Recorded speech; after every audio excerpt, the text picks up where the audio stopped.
अगर आपके पास व्यवस्था नहीं है तो इस अवसर पर पितृपक्ष के इस पावन पर्व में आपके पास व्यवस्था नहीं है तो अपने आसपास के नदी के पास अवश्य जाइए और अपने पितरों के तृप्ति के लिए, पितरों के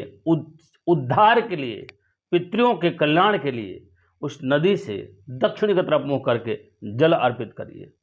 साथ ही आसपास में अगर कोई बहुत सुंदर वृक्ष आपको दिखाई दे रहा हो, वट का हो, पीपल का हो, पाकड़ हो, तो वहां पर 2-4 मिनट बैठकर अपने पितरों को याद करें। और साथ ही आपके पास अगर परमात्मा ने व्यवस्था दिया है तो अपने पितरों के नाम पर पितृपक्ष में चिड़ियों को दाना खिलाएं। और साथ ही आप अपने पितरों के कल्याण और उचित पद प्राप्त करने के लिए,